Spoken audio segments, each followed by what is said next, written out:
রমাদানুল কারীমের শেষ দশকের প্রতিটি রাত একটুও না ঘুমিয়ে সারা রাত জেগে থাকা এবং জেগে ইবাদতবন্দি করা, এটা নবী আলাইহিস সালামের গুরুত্বপূর্ণ একটি সুন্নাহ।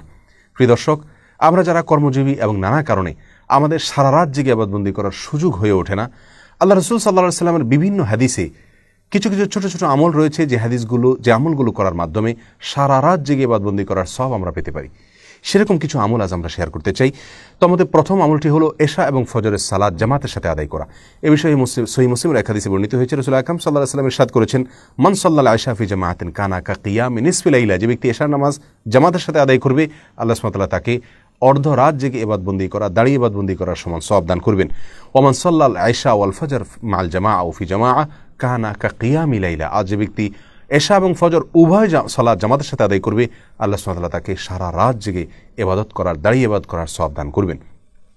দ্বিতীয় আমল হলো ইমামের সঙ্গে এশার সালাত এবং তারাবির সালাত সম্পূর্ণ শেষ মুহূর্ত পর্যন্ত থেকে আদায় করা।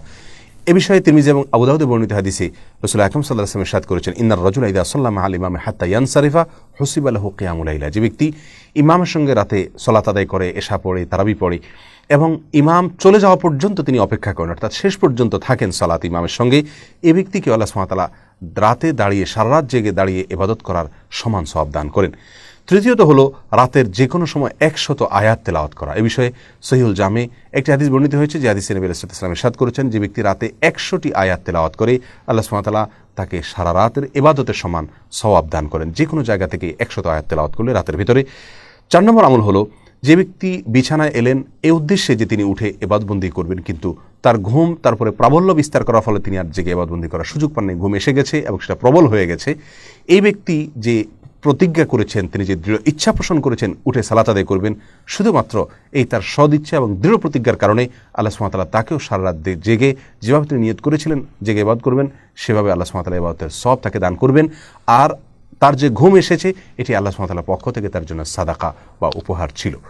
প্রিয় দর্শক, এছাড়াও রাসূল আকরাম সাল্লাল্লাহু আলাইহি ওয়াসাল্লাম বিভিন্ন হাদিস থেকে রাতে সিয়াম এবং দিনে কিয়াম, অর্থাৎ রাতে রোজা এবং দিনে দাঁড়িয়ে ইবাদতবন্দি করার সওয়াব এনে দেয় কিছু কিছু আমল। তার মধ্যে থেকে একটি হলো উত্তম আচরণ, উত্তম ব্যবহার, সুন্দর আখলাক। আরেকটি হলো ইয়াতিম এবং বিধবা, এই সমস্ত লোকদের জন্য যারা কষ্ট করে, পরিশ্রম করে, তাদের কল্যাণে যারা কাজ করে। তৃতীয়ত হলো জুমার দিনের যত আদব আছে, যত সুন্নাহ আছে, সেগুলোকে যারা ফলো করেন এবং মেনে চলেন।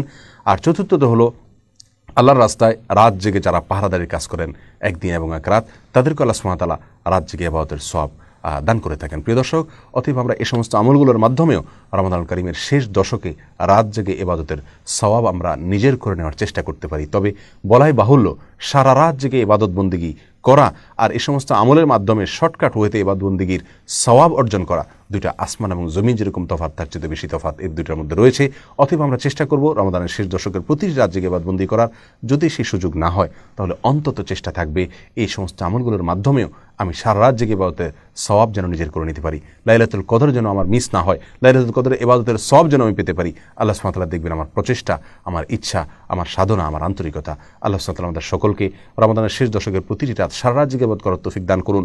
সেটা যদি আমরা করতে নাও পারি, অন্তত দুধের স্বাদ ঘোলে মেটাবার যে চেষ্টা, সেটাও যেন আমাদের মধ্যে থাকে, আন্তরিকতা যেন প্রকাশ হয়। আল্লাহ তাআলা আমাদের সকলকে তৌফিক দান করুন। জাযাকুমুল্লাহু খায়রা। আসসালামু আলাইকুম ওয়া রাহমাতুল্লাহি।